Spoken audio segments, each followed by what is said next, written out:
On se retrouve pour un nouvel épisode des Pincées du Cotentin. Gérard Fusberti, ami de Jacques Prévert, se plie aux règles du podcast. Il nous fait découvrir son jardin en hommage au poète. On vous souhaite une très belle écoute.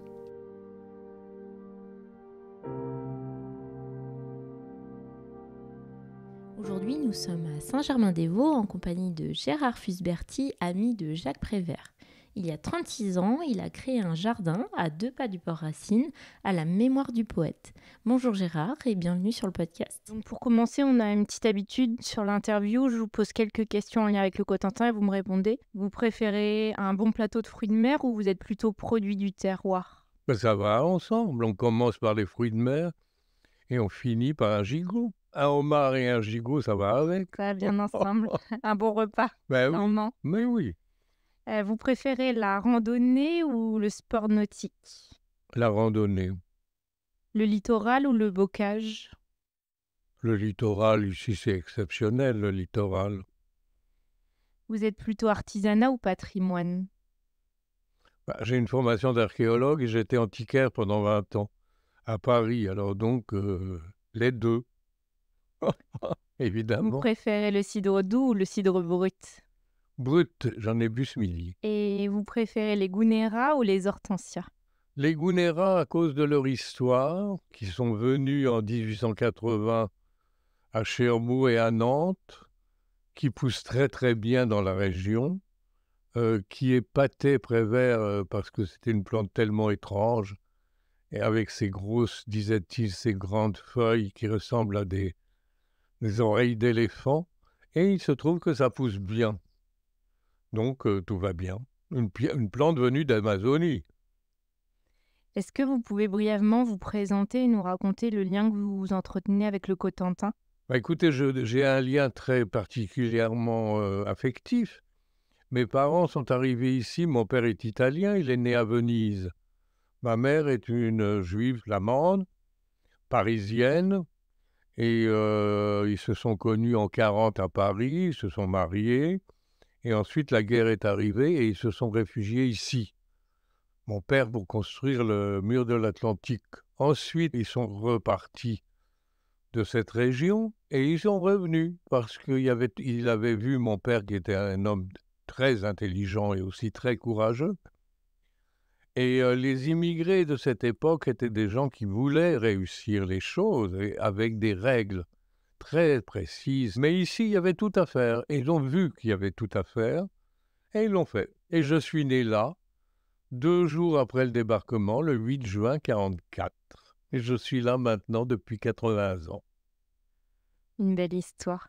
Vous étiez ami avec le poète Jacques Prévert. Est-ce que vous pouvez nous raconter comment Jacques Prévert a découvert le Cotentin et pourquoi il avait un attachement si fort à... Alors, Prévert a connu le Cotentin, enfin la Hague spécialement, parce que c'est dans la Hague qu'il est venu le plus souvent après la première fois. Il est venu en 1930. Il avait fait le tour avec des copains, il avait fait le tour de la Bretagne. Il était allé à Ouessant où il avait écrit un texte sur les oiseaux et sur les phares, qui est dans le jardin d'ailleurs, mais qui est un texte très connu, Le gardien du phare.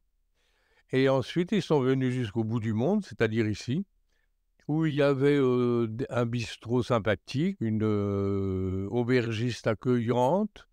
Ils sont restés là une semaine. Ça leur a plu. Et ensuite, ils sont revenus régulièrement dans cette région qui leur plaisait. C'était le côté bout du monde. Mais je dois dire que Prévert était très, dans sa tête en tout cas, très breton. Il aimait beaucoup d'abord la Bretagne et surtout le Finistère. Et ici, ça lui rappelait, il disait, la Hague, c'est le Finistère le plus proche de Paris. Et c'est vrai que c'était plus proche de Paris parce que le Finistère breton, c'était très loin à l'époque. Très loin. Ça l'est encore, mais il n'y avait pas de train à vitesse et tout ça.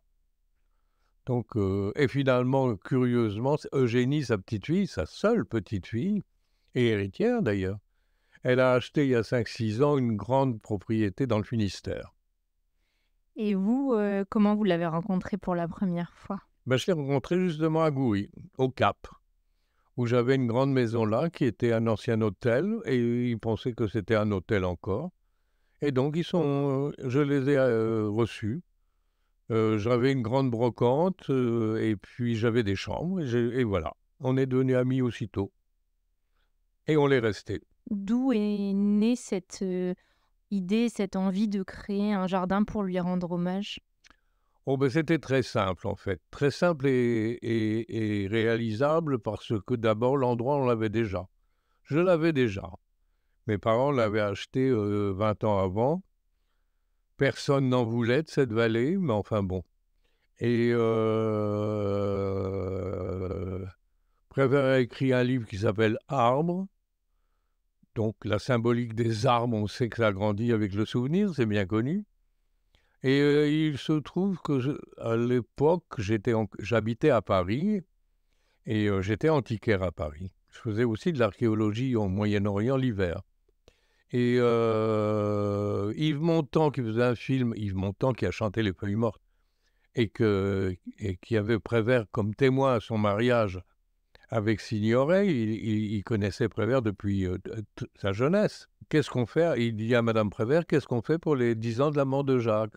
Et j'ai dit, si tu veux, le jardin, je l'ai commencé, si tu veux, les copains plantent un arbre et puis on l'ouvre au public. Et Madame Prévert dit, comme ça, on mettra des textes, les gens le découvriront ou le redécouvriront, c'était le cas. Je voulais bien le faire, parce que c'est le genre de truc, il faut avoir envie de le faire, sinon on ne peut pas payer quelqu'un pour faire ça. Et donc j'avais l'endroit, j'avais les sous aussi, ça compte, et le temps, et je voulais bien le faire. Et je dois préciser que j'avais un grand-père italien qui était un grand jardinier, et que j'aimais beaucoup mon grand-père et beaucoup son jardin. Donc, si vous voulez, rien d'extraordinaire pour moi. Et du coup, comment vous l'avez conçu, imaginé ce jardin? Quelles en sont les principales On l'a caractéristiques? fait simplement. On a suivi le ruisseau qui est au milieu du jardin, que vous allez voir tout à l'heure. Donc, ce n'était pas du tout compliqué. Et puis aussi, Madame Prévert, qui était une bonne jardinière, et leur fille, à l'époque, était vivante aussi. Et un peu, tout le monde m'a donné des armes, comme je viens de le dire, mais aussi son avis. Quand il venait ici, on faisait des fêtes et chacun donnait son avis. Voilà. C'est une œuvre affectueuse mais collective. Et dans ce collectif, il y a quelles célébrités ou personnalités ont contribué à ce lieu avec vous? Oh, ben, vous allez les voir dans le jardin. Alors, ça démarre aussi bien Yves Montand, naturellement, que Juliette Gréco, qui a chanté Les Feuilles Mortes toute sa vie, que Reggiani, que j'aimais beaucoup et que Prévert connaissait depuis son jeune âge. Qu'est-ce que je pourrais vous dire? Ben, qu'il y a quelques jours, j'avais une des deux filles de Robert Doisneau, le photographe. Elle était très contente de voir des photos de son père ici dans le jardin. Il y en a deux. Et elle était très contente. Et bien sûr, son arbre. Et il en parlait, Robert Doisneau, de son arbre. Il aimait beaucoup son arbre. Il y tenait beaucoup. C'est un tilleul. Donc, si vous voulez, naturellement, tout ça se faisait affectueusement. Quels seraient vos symboles préférés, peut-être vos œuvres de Prévert ou des petites symboliques liées à son histoire? Il y a les grands classiques, vous allez les voir, il y a 40 poèmes dans le jardin. Il y a les grands classiques que les enfants apprennent à l'école, aussi bien le portrait de l'oiseau que le bonhomme de neige qui fond, chanson pour les enfants l'hiver, que les feuilles mortes, la chanson, Il faut dire aussi qu'il y a la liste des films. Prévert n'a pas fait que des livres et des chansons. Il a d'abord participé à une centaine de films. Il a commencé par faire les textes des films en noir et blanc, bien sûr, et muet. En dessous, les images en 28, puisque c'est le premier film qu'il a fait en 28. Il avait 28 ans, puisqu'il est né en 1900. C'est pas très compliqué à calculer. Et il faisait déjà les monologues, les textes, les paroles, qu'on peut dire. Vous, si vous aviez à nous partager quelques-uns de vos coups de cœur, que ça soit dans l'Agde ou dans le Cotentin, Gilbert Boisset, si vous pouvez nous en dire un peu plus sur lui, qui est cet artiste? ben, ça fait partie de ces gens qui ont un potentiel, qui vivent dans une presqu'île. Il est né dans un milieu social dur. Son père était mineur à la mine de fer de Dielet. Ils étaient 7-8 enfants. Bon, bref, tout ça un peu. Mais ce type avait des choses à dire et des choses à faire. Et c'est mon rôle aussi de découvrir ces gens-là et de les mettre dans la lumière. Puisque mon père, pour exister, ma mère, pour exister, ont eu besoin aussi de ça. Il y a un accueil.